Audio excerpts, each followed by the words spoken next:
کہ ایک انسان کو جب میت کو خبر میں رکھا جاتا ہے تو اس پہ کیا بیتتی ہے. ایک اچھا آرٹیکل تھا، مضمون بڑا جامع بھی تھا. وہ کہتا ہے کہ ہم نے جب سائنسی لحاظ سے تحقیق کی تو یہ جسم جو ہوتا ہے نا، اندر جو جاتا ہے، تو اس میں سب سے پہلے تغیر جہاں ہوتا ہے وہ ناخنوں میں ہوتا ہے. ایک دن ایک رات کے اندر ناخن جھڑنا شروع ہو جاتے ہیں، اور پھر اس کے بعد اندر سے باڈی پکنا شروع ہوتی ہے، اور 3 دن نہیں گزرتے ہیں باڈی پوری کی پوری پک کے ایک ہی جگہ ہوتی ہے جہاں پھٹنے کے لیے اس کے لیے راہ ہوتی ہے، وہ پیٹ ہوتا ہے، اور پیٹ پھٹ جاتا ہے.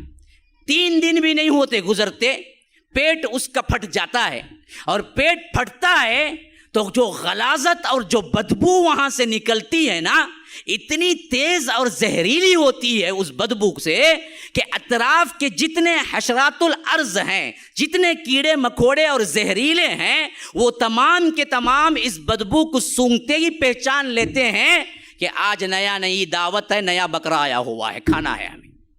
ہاں، اللہ نے وہ سینس رکھا ہے اس کے اندر. جب پیٹ پھٹتا ہے نا، وہ پیٹ پھٹنے سے جو زہریلی گیس نکلتی ہے اور وہ غلاظت نکلتی ہے، تو وہ تیز دار جو بدبو ہوتی ہے، وہ بدبو زمین کے اندر پھیلتی ہے خبر میں. تو سائنسدان لکھتے ہیں، کہتے ہیں کہ وہ دراصل جیسے ہی آگے جاتی ہے تو مٹی کے اندر جو حشرات الارض ہیں اور خاص کر زہریلے کیڑے مکوڑے ہیں، ان کو وہ سینس جیسے ہی لگتی ہے، ان کو معلوم ہو جاتا ہے کہ نیا مردہ ابھی دفن ہوا ہے، کھانے کے لیے جمع ہو جاؤ، آج رات دعوت ہے.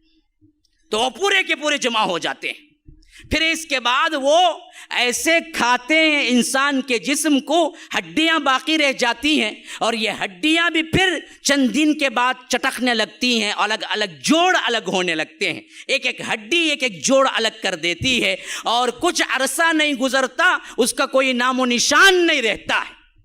یہ حالت ہو کر رہنے والی ہے ہر کسی کی.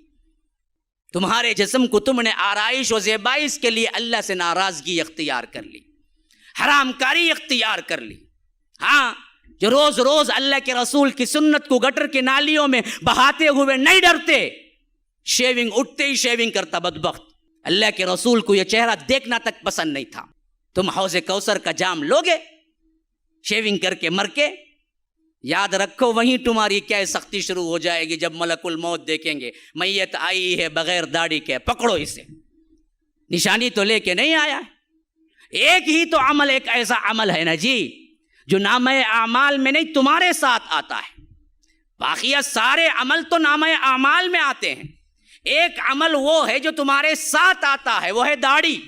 داڑھی لے کے جاؤ گے تو کم از کم کیا ہے، ملائکہ جیسے دیکھیں گے پہچان لیں گے کہ یہ دراصل رسول کا امتی آیا ہے.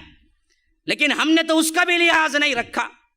تو یاد رکھیے، پھر یہاں سے جب سوالات کا سلسلہ شروع ہوا تو یاد رکھو جس کا سوال ہو گیا اس سے بھی یہ سوال چوتھا ہوگا. ترمذی وغیرہ کی روایت کے مطابق 3 سوالات تو مشہور ہو گئے، لیکن 4واں بھی ایک سوال ہے. تو نے کیسے جانا؟ جو بندہ جواب دیا ہے وہ کہے گا قرأت کتاب اللہ وآمنت وصدقت بہ، میں نے اللہ کی کتاب پڑھی، اس پر ایمان لایا، اس پر تصدیق کی.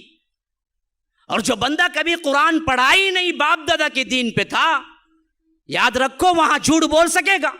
اللہ کی قسم کھا کے پوچھتا ہوں، بیٹھنے والے جو ہیں کبھی جنہوں نے قرآن کو چھوا تک نہیں، جب فرشتے جواب کے لیے پوچھیں گے، اگر تم جواب دے بھی چکو، کیسے تجھے معلوم ہوا؟ کیا جواب ہے تمہارے پاس؟ جنہوں نے کبھی قرآن کھول کے پڑھائی نہیں، کبھی تم نے دین سکھائی نہیں، عقیدہ سکھائی نہیں، کیا جواب دو گے؟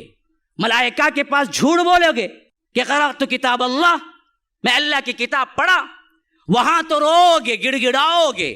ہاں، کہو گے کہ اقول الناس ما یقول، میں تو وہی کہتا ہوں جو لوگ کہتے رہے، یا مجھے معلوم نہیں تھا، میں نے جو پڑھا جو سیکھا بس باپ داداؤں کا دین تھا. تو اللہ تبارک و تعالی اپنے حبیب کے ذریعے بتا رہا ہے کہ دیکھو پھر اس کے ساتھ کیا سلوک ہوگا. فرشتے لوہ کی ہتھوڑی اٹھائیں گے، حدیث میں آتا ہے کہ کہیں گے لا دریت ولا تلیت، اے بدبخت تو نے تلاوت بھی نہیں کی، تم نے جانا بھی نہیں. پھر اس کے بعد اسے زور سے ماریں گا اور ایسی چیخ چیخے گا جن و انس کے علاوہ تمام مخلوق سنتی ہے. اور اللہ کے رسول نے فرمایا دوسری جگہ، میں دعا کرتا اللہ تبارک و تعالی عذاب قبر کو سنا دے، لیکن مجھے ڈر محسوس ہوا کہ کہیں تم لوگ مردوں کو دفنانا نہ چھوڑ دو، یہ ہو کر رہنا ہے، ہر ایک کو تیاری کرنی ہے۔